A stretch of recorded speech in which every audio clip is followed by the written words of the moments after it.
I'd like to welcome everybody to today's presentation on the pharmacology of alcohol. I'm your host, Dr. Dawn-Elise Snipes. In this hour, we're going to explore the impact of alcohol on neurotransmitters and the major bodily systems. As you know, if you've been with me for the past few weeks, all of our bodily systems interact. So if our thyroid system goes wonky, it's going to impact neurotransmitters, which is going to impact mood. If our gonadal hormones go wonky, it's going to impact neurotransmitters, which is going to impact mood and energy and other things. So we do want to recognize that we can't just pluck one thing out. It's important to recognize that anything that we do that causes a change in the system is going to affect the entire system. Heavy drinking, and I use quotes here, they are changing that level as they do more research on it. But heavy drinking has been found to worsen morbidity from chronic disease because it exacerbates the effects of hypertension. You know, when people drink, initially they feel calmer, but as it leaves their system, blood pressure goes up. So it makes blood pressure worse. It can make diabetes worse. Now, there is some argument in there about the effect of alcohol on the regulation of blood sugar, but especially diabetes that is autoimmune in nature can be exacerbated because alcohol contributes to systemic inflammation. It can exacerbate problems with hepatitis, and it interferes with the metabolism and therapeutic actions of various medications.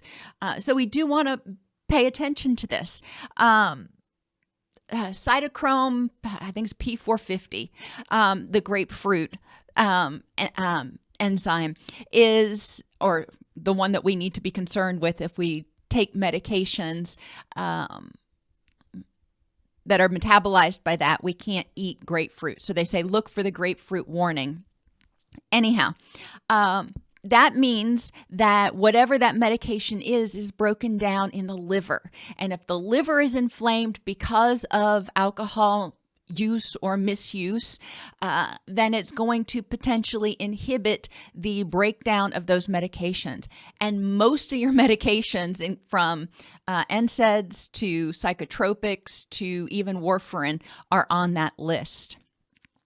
According to the Dietary Guidelines for Americans 2015 to 2020, moderate drinking is up to 1 drink per day for women and up to 2 drinks per day for men.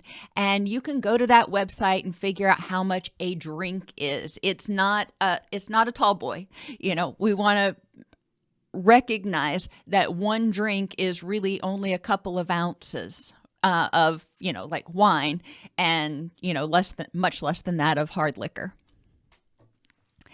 Deficiencies in folate, thiamine, B6, those are all B vitamins, omega-3s, folic acid, I have folic acid on there twice, sorry, zinc, choline, iron, copper, selenium may play critical roles in problems that are caused by alcohol consumption. These minerals and vitamins are responsible or are needed for your body to break down amino acids and to make the neurotransmitters that help you feel, happy, healthy, energized, whatever. And they also are needed in order to create other substances that are neuroprotective. So while in themselves, they may not be neuroprotective, they're necessary for your body to create neurons, neurogenesis, neuroprotection. They're also necessary for neurotransmitter creation and modulation. The take home with the nutrition is that it's really important for people who are using alcohol, especially if they're heavily using alcohol, to be aware of their nutritional intake and to try to maximize their diet to the best of their ability. And that may mean also consulting with a nutritionist. In terms of what alcohol does in the body, when people drink alcohol, it upregulates GABA. GABA is your internal, your natural Valium. Well, that helps you get calm. So the body responds with what's considered hypersedation because you're getting a whole lot more GABA than your body would naturally dump. So you're getting a whole lot more relaxed than you naturally would. The body responds to this. It says, oh, you are getting way too relaxed. This is not normal. So it upregulates the antagonist of GABA, which is glutamate. And remember, we've talked many, many times about hot and cold water in a bath. Your body wants to keep it warm. When you have too much GABA, it gets really, really cold. So the body responds by saying, oh, that's too cold in here, so I'm going to upregulate glutamate, which would be akin to the hot.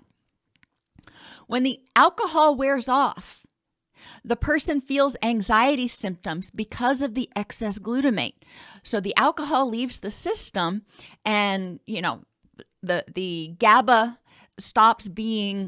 receptors stop being stimulated, but the glutamate is still there, which is why we have an increase in body temperature, heart rate, respiration, and anxiety. Long-term use of alcohol leads to an increase in glutamatergic receptors in the hippocampus. So the body, if you're chronically using alcohol, the body says, okay, we are regularly too sedated. So in order to respond to that, I am going to increase the number of glutamate stimulating receptors in the hippocampus.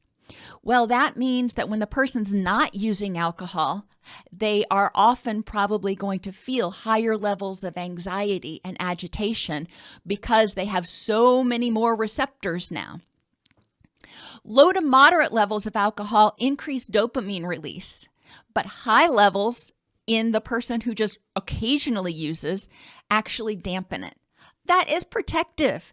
Your body's saying, okay, when you get a little bit in your system, that feels good. But when you get too much, that's toxic. And that's, hangovers and all that other stuff. Ethanol is toxic to the body. So the body responds by not releasing dopamine when you are increasing the amount of alcohol you ingest. It's telling you, we don't want to do that again. We don't want to perseverate on that.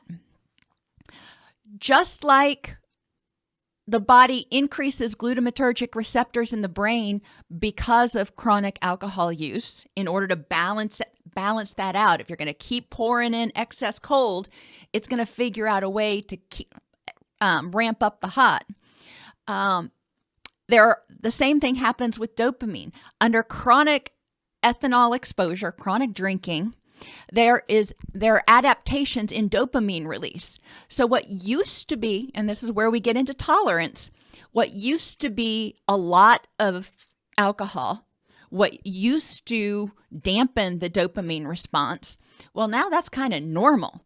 So, maybe it used to be 4 drinks would be enough to start dampening the dopamine release. Well, under chronic use, 4 drinks is kind of nothing to that person.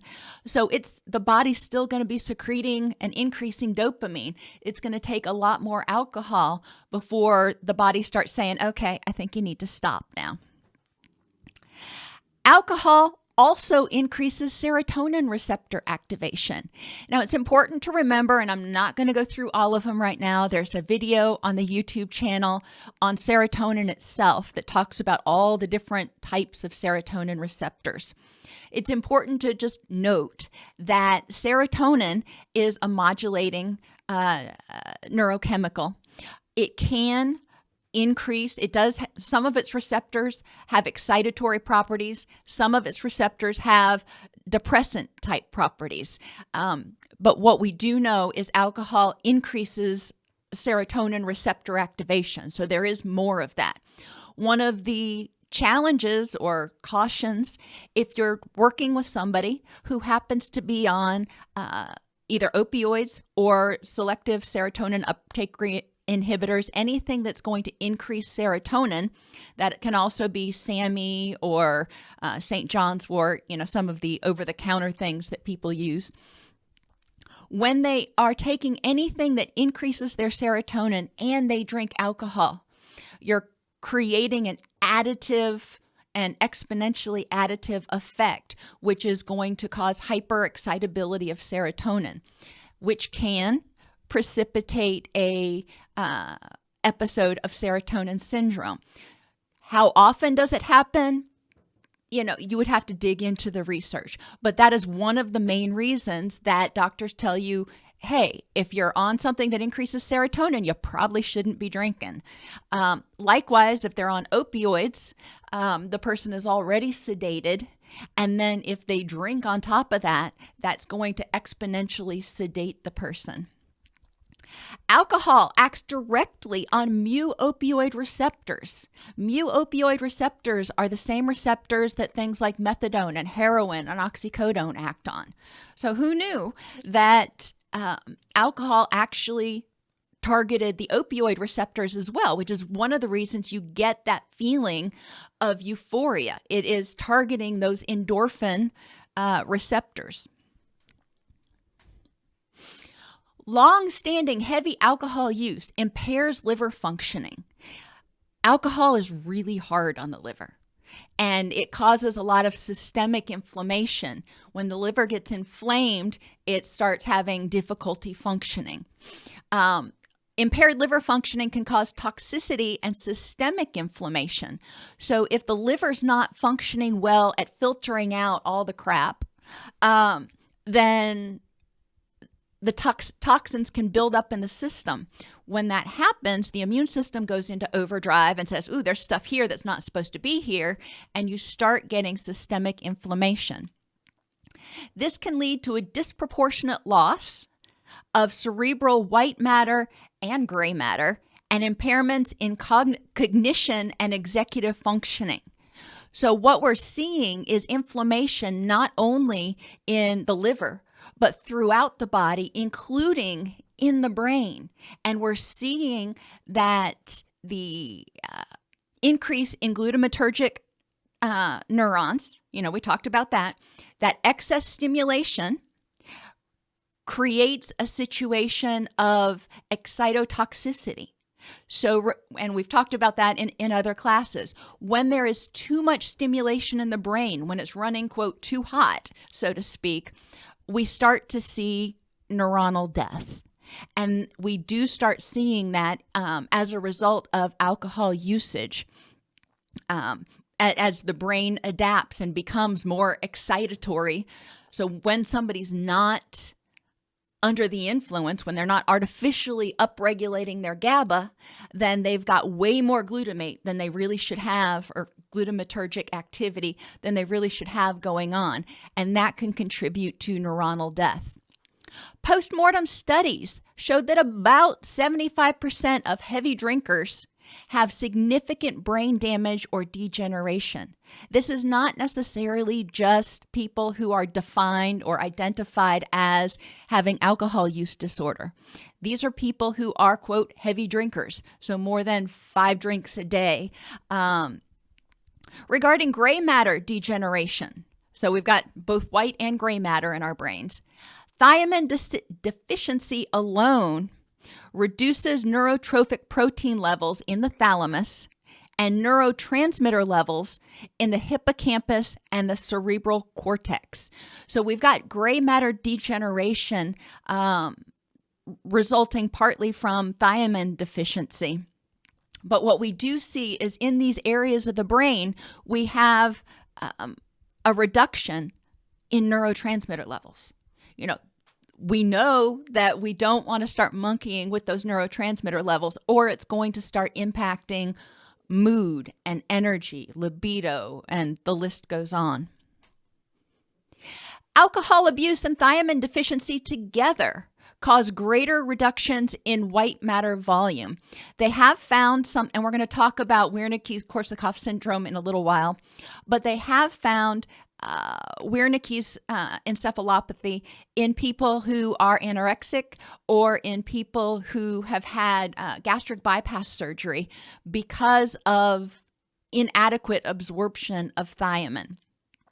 However, if the person has a thiamine deficiency because of alcohol abuse or in addition to alcohol abuse, it causes even greater reductions, even greater toxicity in the brain and loss of white matter volume. Strategies designed to reverse thiamine deficiency, in the case of Wernicke's or Wernicke-Korsakoff, oftentimes it starts with intravenous thiamine replenishment, followed by significant doses of oral thiamine. But they do not fully restore cognitive or behavioral functioning. I worked with a man, and interestingly enough, in the 14 years that I worked in residential treatment, there were only 2 people that I encountered that were demonstrating significant, long-lasting impacts from excessive alcohol use. But there was one gentleman I remember specifically, and I was an intern at the time, and had I known what I know now, I would have stood up and screamed from the rooftops.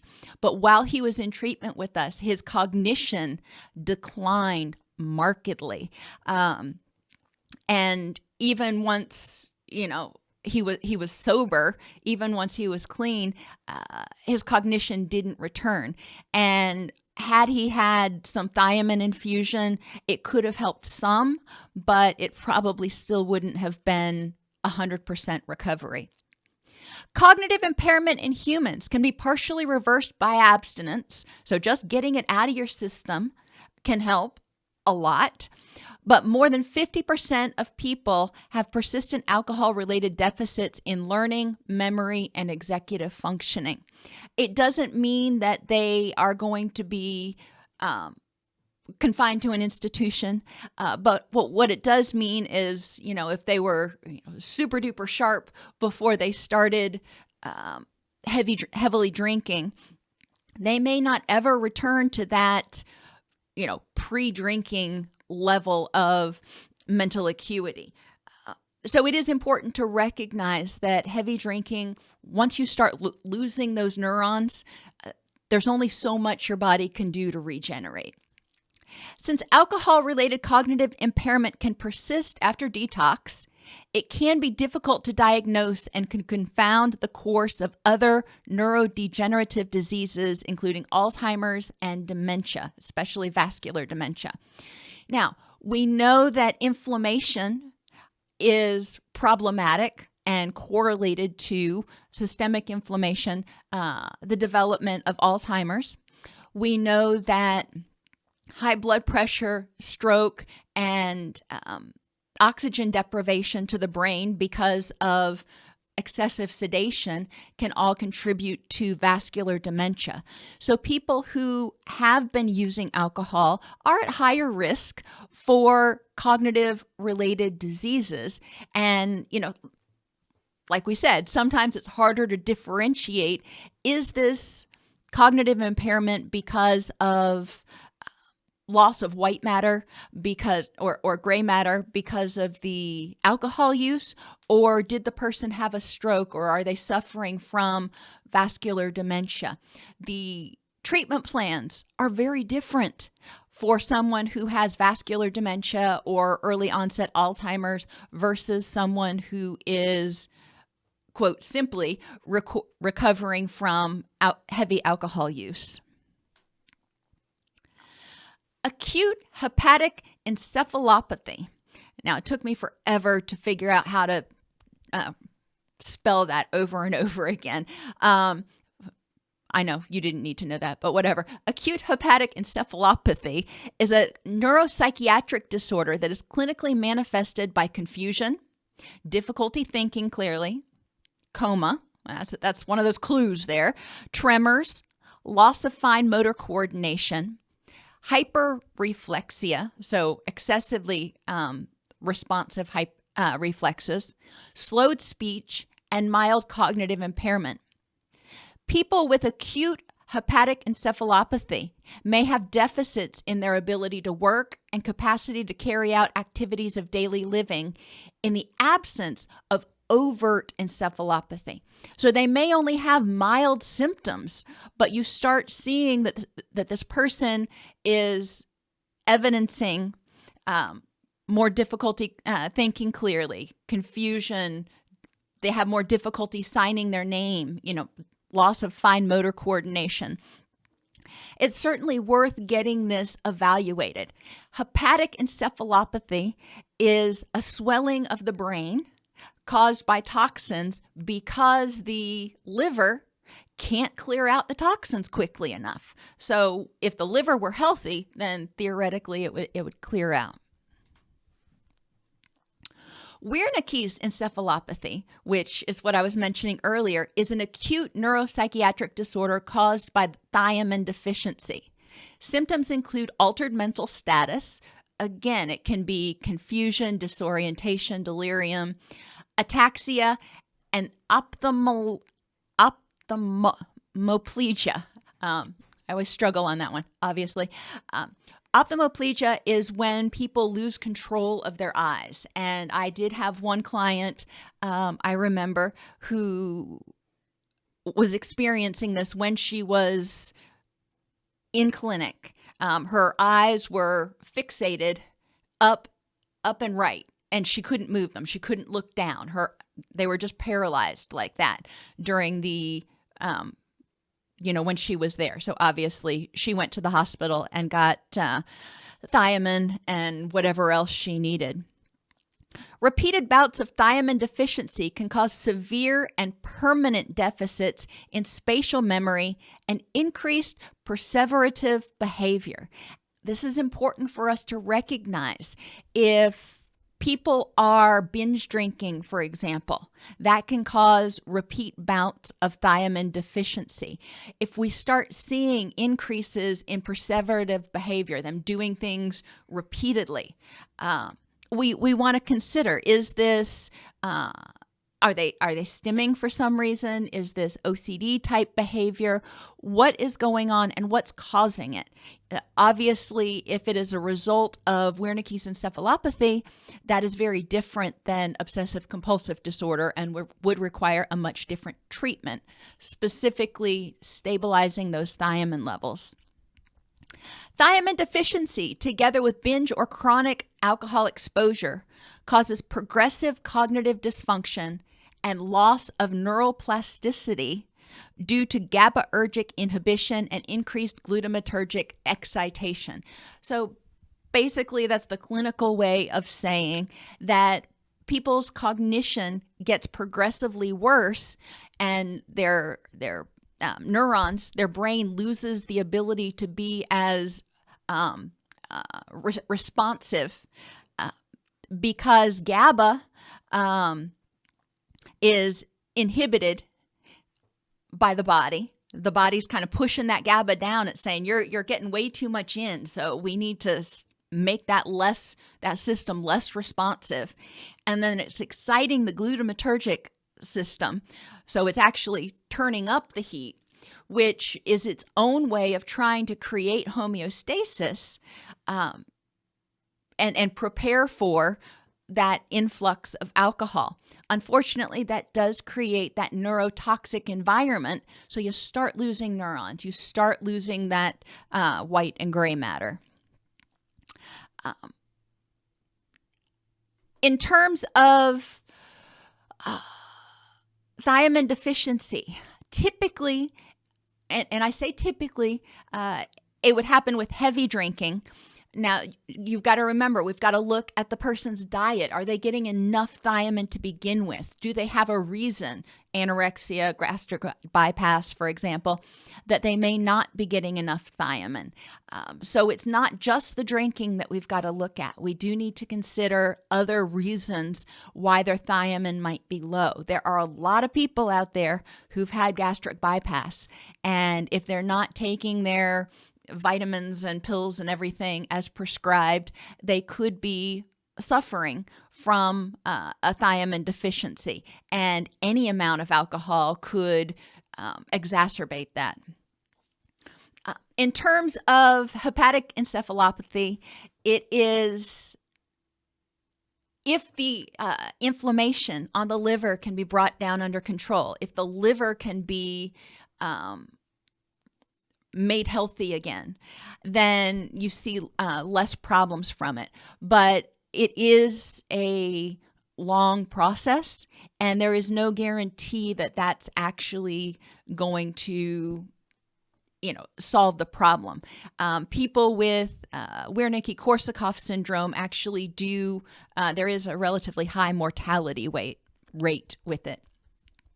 So Korsakoff syndrome, people generally develop Wernicke's encephalopathy first, and then if it's not treated, it becomes Korsakoff syndrome. When you start seeing, especially if you're working with a client who drinks, if you start seeing sudden indications, sudden symptoms of encephalopathy, it is a medical emergency. Okay. The sooner they get that thiamine in there, if that is the problem, the better their prognosis is. The longer it takes them to actually get adequate treatment, the more damage is done to the brain and the more irreversible it is. So it is a medical emergency. And if it goes on too long, it actually can be fatal. If they develop Korsakoff syndrome, they also start having things like confabulation, which if you've done much studying on dementia, this is when somebody tells you fabricated stories, not because they're trying to lie, but because they're trying to put the pieces together in their mind and make sense because they can't remember. And they don't even realize that they are fabricating things. It makes sense to them to say this is what happened. They may also have memory loss and gait abnormalities that are often irreversible, which results if the Wernicke encephalopathy is not treated adequately. 25% of patients with Wernicke-Korsakoff syndrome require long-term institutionalization. And the gentleman I told you of earlier was one of those 25%. There was no way he would have ever been able to live independently again. He was not able to remember he was not able to remember activities of daily living. He was very dangerous in the kitchen. We had a little kitchenette in the residential area. So he was one of those that unfortunately ended up having to go into an assisted living situation. If treated quickly, Korsakoff syndrome development may be prevented with thiamine. And the thiamine needs to be administered quickly, both in dose and duration. So there are obviously guidelines that physicians can use in order to determine how much thiamine someone needs. And generally, like I said, initially it's intravenous in order to get it into the system as quickly as possible. Heavy alcohol use may also be associated with circadian abnormalities, short sleep duration, obstructive sleep apnea, and sleep-related movement disorder. This, again, is heavy alcohol use. This isn't necessarily someone who has alcohol use disorder. This can be an episode of heavy alcohol use. So if somebody goes out and binge drinks or they party all night long, they could have short sleep duration. If they've got any level of sleep apnea, it's probably going to make it worse, and it could also contribute to that sleep-related movement disorder. Why is that? Well, alcohol acts as a sedative that causes presynaptic release of GABA into the brainstem, which slows everything down. Okay, well, that's typically what people want when they're drinking, is to help calm down. They want to feel relaxed. Well, it makes them really relaxed. So when that's released into the brainstem, not only do they feel less stressed, but it also slows their breathing, slows their heart rate, which can contribute to periods of hypoxia or stopping breathing when they're sleeping. the presynaptic release of GABA in the brain stem also interacts with several other neurotransmitter systems, including serotonin and glutamate, which are important in the regulation of sleep. Remember that when we are getting ready to get sleepy, the melatonin system is kicked on, and your body breaks down serotonin to create melatonin to help you get sleepy. Alcohol abuse and dependence are associated with downregulation of brainstem GABAergic systems. We talked about that. The brain it recognizes it's getting too much GABA flooding the system, so it's downregulating all of those systems. It's saying even when you're prompted, only give 50% or, whatever. Chronic sleep disturbance and disrupted melatonin rhythms also go along with that. Whenever you start monkeying with one neurotransmitter or more, you're going to end up impacting all of the other neurotransmitters. So if you monkey with dopamine, you're going to impact GABA, glutamate, serotonin, norepinephrine. We've seen so far that alcohol impacts GABA, it impacts glutamate, it impacts serotonin, it impacts and it impacts the endorphins through the mu opioid receptors.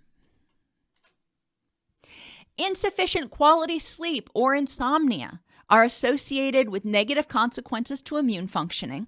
If you've watched my video on sleep, you know that sleep deprivation, and that means lack of quality sleep, not just number of hours, but having that good deep sleep, is associated with a reduction in immune system functioning. Impaired cardiovascular and cerebrovascular health. Why is that? When we are sleep deprived, it triggers the HPA-Axis. It triggers our stress response system. The body says we're run down, but we need to stay alert. We need to be, able to carry out our daily functions. So it activates that HPA-Axis, increases cortisol levels, increases norepinephrine and glutamate levels, which can increase blood pressure levels. Additionally, when people are sleep deprived, a lot of times they rely on stimulants in order to help them stay, awake, in order to help them get through the day, which also increases blood pressure and activates the HPA-Axis. Lack of quality sleep is also associated with cognitive impairment. And we've talked about specifically adenosine in relation to sleep and cognitive impairment. As you think during the day, as your brain works during the day, one of its byproducts is something called adenosine. As it builds up in the brain, we start feeling increased, quote, sleep pressure, which is why, even if you're not, out running a marathon or something, if you have a day where you're using your brain a lot, you're thinking really hard, you're just, full bore onto a project, and you come home and you feel exhausted. That's that sleep pressure because you've built up a lot of adenosine in the brain. When you don't get sufficient quality sleep, when you don't get that deep sleep, your brain cannot clear out the adenosine. And we've talked before about thinking about your brain as a factory. And when you sleep, that's when the janitors come in and clean everything out, get it, all spick and span and ready for the next day. Well, if you've got impaired sleep because you're drinking alcohol and you go to sleep, you're really sleepy, during that period where you're sedated, you may not even be breathing quite enough, which means you're not going to get adequate quality sleep if you're, periodically stopping breathing or having sleep-related movement disorder. So you don't get quality sleep, even though you drift off quickly. And then sometime during the night, as that alcohol leaves your system, then you have that rebound glutamate effect, which increases anxiety and it increases excitation, which definitely is going to keep you from getting deep sleep. So when you wake up the next morning, you feel really groggy and you have a hard time thinking clearly because that adenosine is still sitting in there. All of this can contribute to a change in emotional reactivity.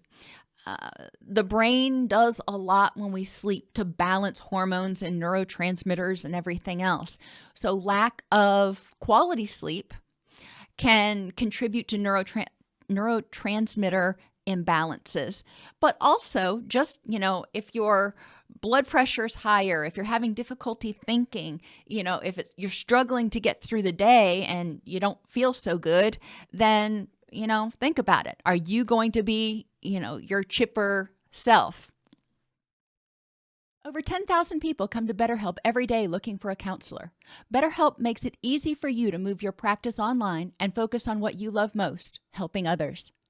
BetterHelp's easy-to-use platform takes care of referrals and billing and provides a secured platform to communicate with your clients. Join more than 18,000 therapists at BetterHelp, helping to improve people's mental health and lives. Alcohol also impacts the endocrine system. Acute exposure to alcohol activates the HPA-Axis. We talked about that, leading to a dose-related increase in circulating ACTH and cortisol. That's the initial reaction when the HPA-Axis is activated.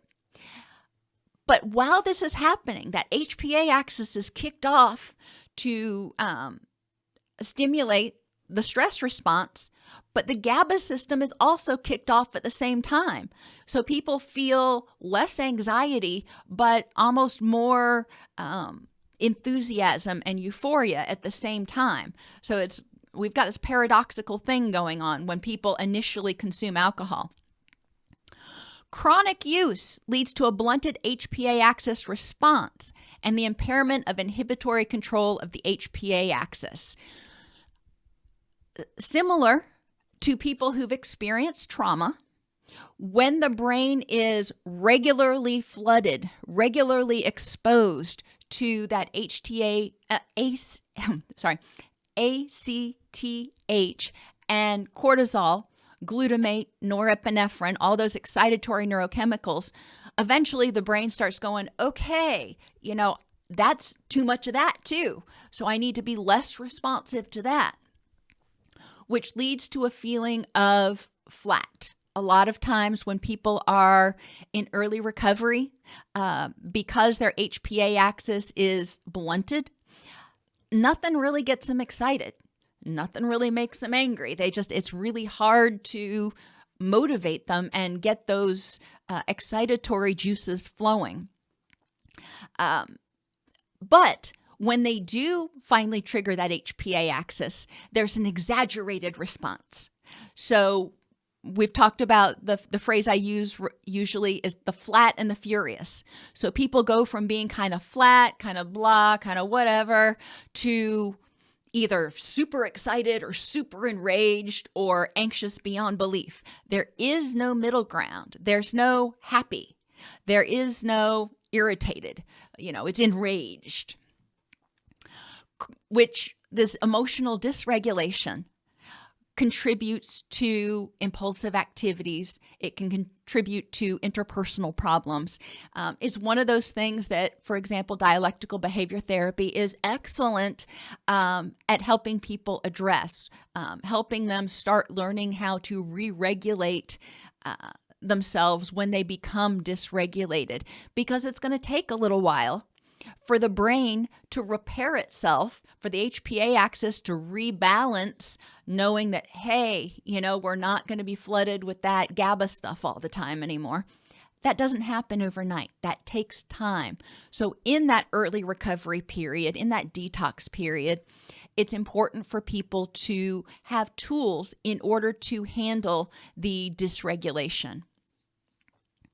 Chronic alcohol exposure causes a decrease in testosterone and progesterone and an increase in estrogen in both sexes.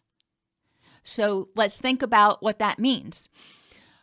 Testosterone, when people don't have enough testosterone, especially males, they tend to feel depressed. They tend to feel flat. Testosterone and estrogen are neuroprotective. But when people have too much estrogen, they tend to feel anxious and irritable. So it is important to recognize, and progesterone is the hormone that is broken down to make cortisol. So if we have a reduction in progesterone, then the body has difficulty making cortisol, your main excitatory stress chemical, which is another thing that may contribute to the flat reaction because the body just doesn't have the gas to go. Chronic alcohol exposure reduces the response to thyroid stimulating hormone, or TSH. So in addition to reducing testosterone and progesterone, the body also, becoming resistant to cortisol and the other glucocorticoids, the body also starts having insufficient levels of thyroid hormones. Thyroid stimulating hormone is secreted. And again, the brain says, we've been doing this too much. I think we're not going to react right now. Which means thyroxine is not released from the thyroid. In order to have adequate thyroid functioning, T4 has to be released and broken down into T3. So another thing that we can see in some people with heavy alcohol use is thyroid dysfunction. We know that hypothyroid looks like depression, has a lot of symptoms that overlap with depression, and hyperthyroid has a lot of symptoms that overlap with anxiety and hypomania. Interestingly, there is a significant positive correlation between free T3 and alcohol-seeking behaviors in alcohol-dependent individuals. What does that mean? T3 is your basic thyroid hormone. That's what you need in order to regulate your metabolism. You got to break that T4 down into T3. And they found in people who are alcohol dependent, when they have excessive levels, which would tend to indicate hyperthyroid, there's significant alcohol-seeking behavior. Well, totally makes sense. If they are anxious, if they are excessively revved, then they may be seeking to self-medicate by increasing their GABA, increasing their sedation, counterbalancing that excess T3 with, drumroll, alcohol.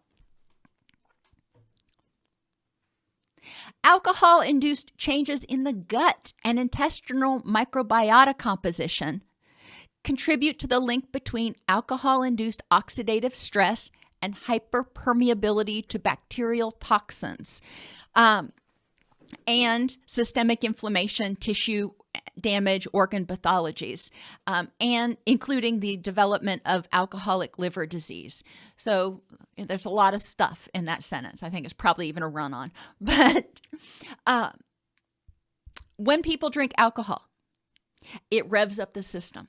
It triggers that HPA-Axis, which increases the production of free radicals, which often can't be cleared quickly enough, so it increases oxidative stress on the body. When oxidative stress goes up, we have more inflammation. We also know that 90% of serotonin is produced in the gut. And this I go over in the video on the gut microbiome. But basically, when we're talking about leaky gut, 90% of serotonin is produced in the gut. The gut is lined with a 5-HT, a serotonin mucosa. So if we're not making enough serotonin, if the gut microbiome is altered so it cannot effectively maintain that mucosa that lines and protects the intestine, then toxins and bacteria are able to actually leak out into the body. Well, your immune system goes, hey, that's not supposed to be here. And you've got these toxins circulating throughout your body. The immune system going, oh, no, not in my house, contributes to increased inflammation systemically. Dysbiosis, which is, pathological alteration of that gut microbiome of the bacteria in the gut. It can be caused by alcohol. We do know that alcohol causes a bacterial overgrowth of the wrong bacteria and undergrowth of the right bacteria. There's over I think I remember 100 million types of different bacteria in your gut. But it also is contributed to by diet. A lot of people who heavily use alcohol, especially those who have alcohol use disorder, may not have the best diet in the world. So dysbiosis can be caused by diet, disruption of circadian rhythms, and we already talked about how alcohol itself disrupts circadian rhythms. So a side effect of alcohol, in addition to ethanol just being toxic to certain bacteria and promoting of others, the systemic effects of alcohol that disrupt the circadian rhythm can intensify the disruption in the gut microbiome. Illness also changes the gut microbiome, as does stress. And we've talked before about the gut-brain axis. When the gut microbiome changes, that is sort of the weather report, if you want to think of it that way. And the gut, through the vagus nerve,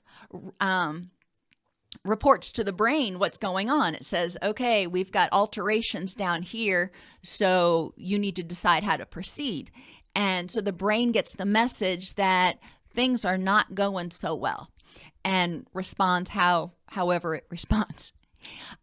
And then obviously alcohol consumption. So all of these are targets that we can work on with our clients, or at least educate them about, that even if they are, still using alcohol, if they drink, it's ideal if they wait to go to bed or they stop drinking. So when they go to bed, their blood alcohol is 0.0. Not legally drunk. We want people who have no alcohol in their body. That's the first step to helping them get better sleep. Also, sleep hygiene.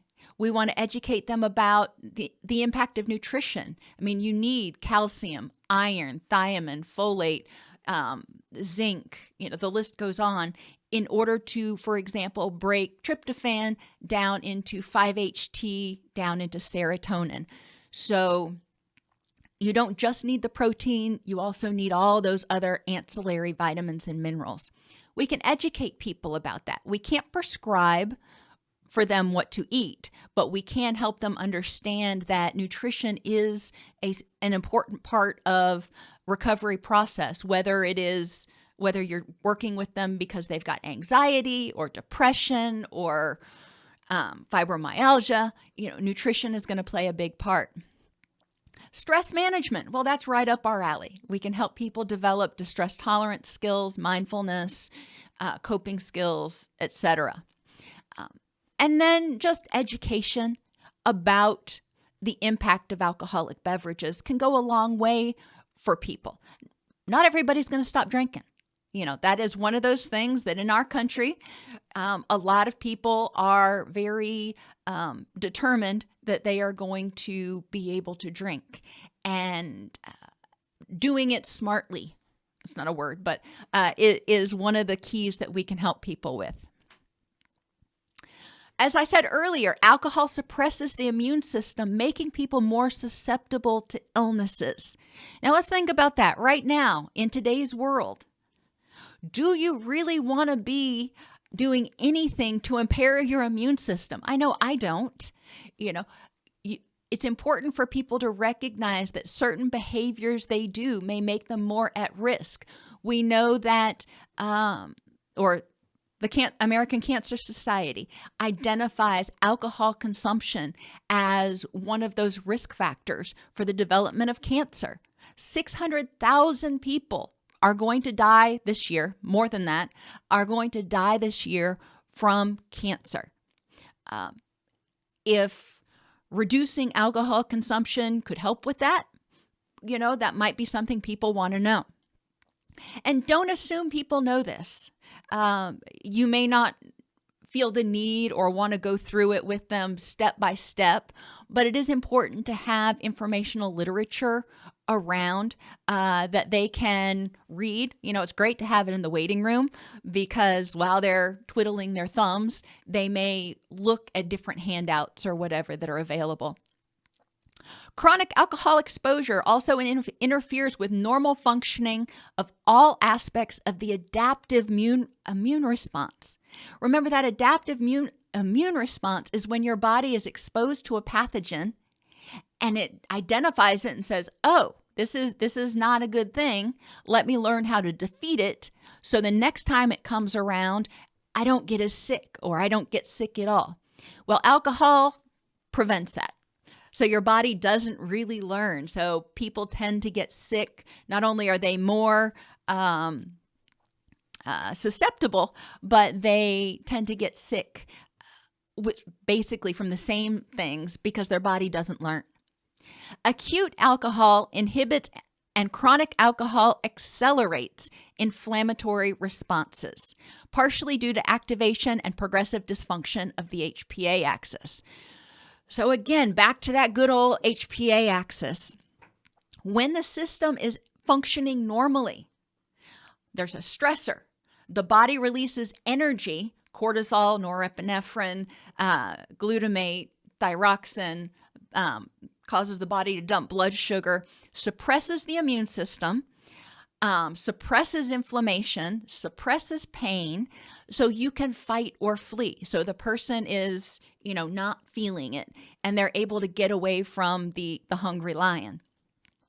Well, that's all well and good. And then after the acute stressor is gone, the system downregulates, immune system goes back up, inflammatory cytokines are sent out to go in search of anywhere where there might be damage, so it can cause inflammation, bring blood to the area, increase the rate at which it heals, and, bada bing, we end up getting better. That is a very adaptive system. But when the system is chronically exposed to cortisol, it becomes less reactive. Cortisol loses its ability to suppress inflammation, to suppress the immune system. So when someone is stressed, instead of suppressing what's going on, the body automatically just starts sending out more inflammatory cytokines and inflammatory responses to what's going on. So it goes into hyperdrive, so to speak. Just like you go from flat to furious emotionally, the body goes from, inhibited to really inflamed really, really quickly.